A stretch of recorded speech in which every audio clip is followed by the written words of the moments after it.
this is Ed from Musical Lessons. And Paramore released their song, The Only Exception, as their third single off of their third studio album, Brand New Eyes, in 2009. Now, the band has been regarded as being an alternative rock, emo, pop, punk band. So this song was considered a departure for the band.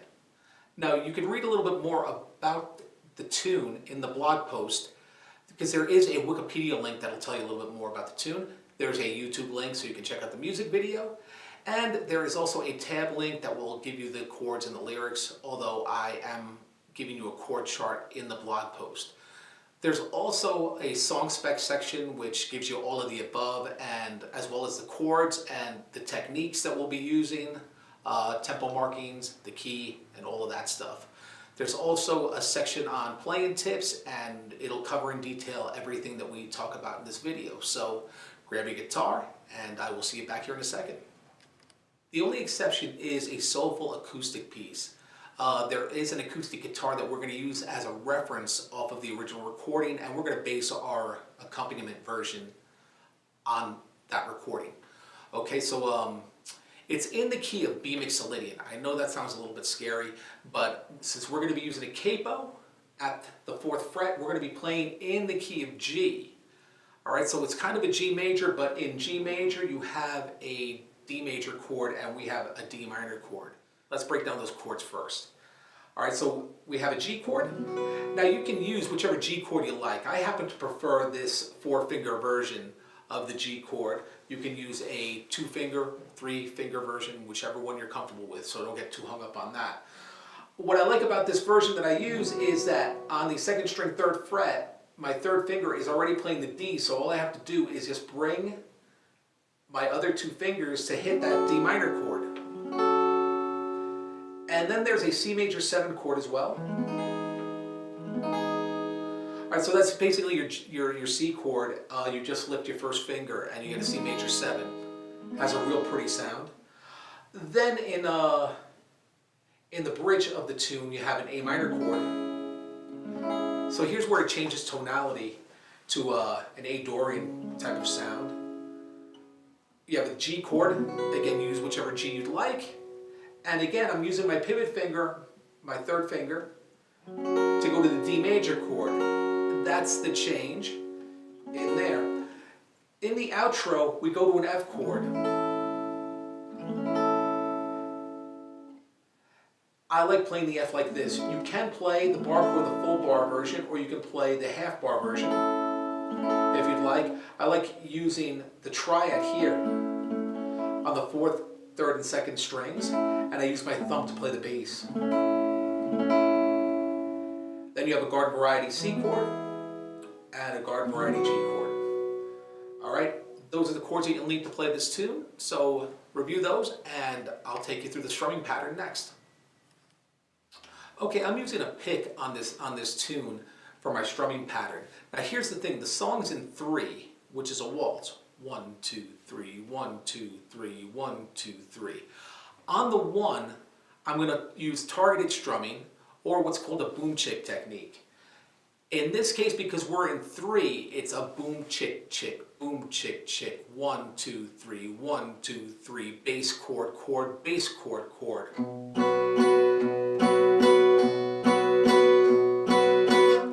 Now you can use that technique to get the basic strum pattern down first. But what we're going to do is go boom chicka chicka, boom chicka chicka. So you're going to go bass, down, up, down, up. Bass, down, up, down, up. Bass, down, up, down, up.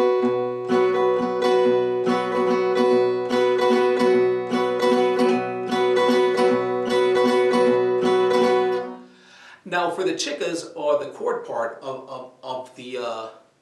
the chord, I'm really aiming at just the top 3 strings. If I get 2, that's fine. If I get 3, that's fine. If I get 4, that's fine. Don't get too caught up on that, on the exact amount of strings that you're playing.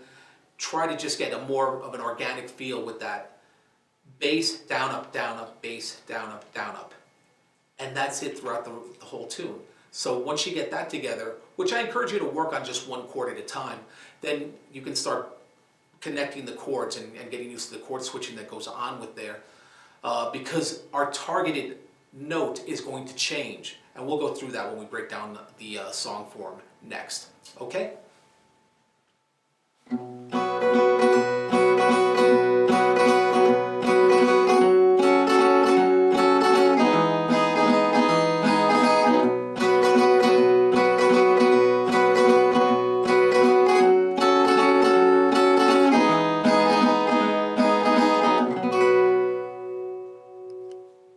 The intro, verse, and chorus share the exact same chord progression and accompaniment pattern.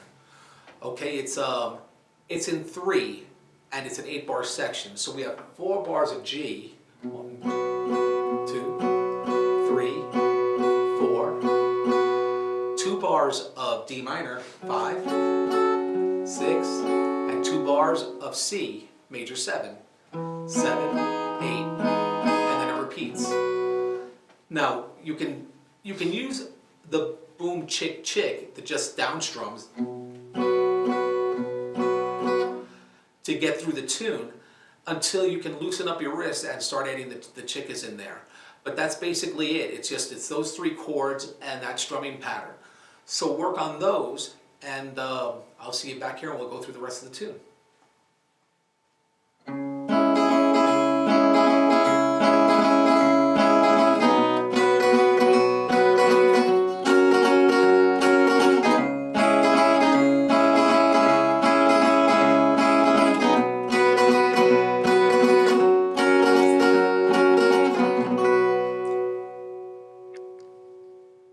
The bridge is also an 8-bar section. We have 3 chords, A minor, G, and D. And it follows the same formula pretty much.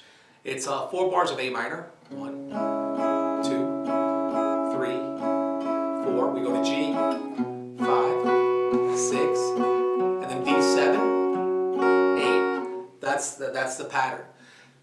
All you have to do is add the strumming pattern to it and you'll be all set. Okay, so that 8-bar section repeats a second time, and then we're back to the verse.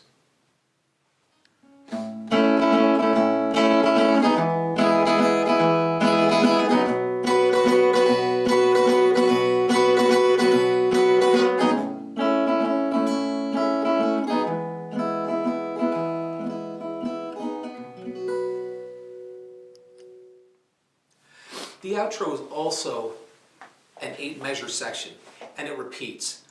We go F for 2 bars. Now again, I like playing this F. 1, 2. Then C for 3, 4, and G for 5, 6, 7, 8. And then it repeats again.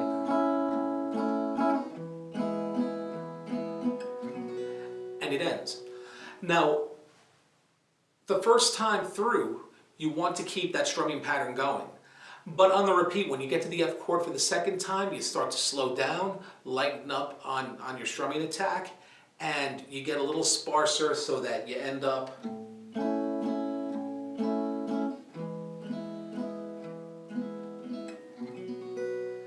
ending lightly on the G chord.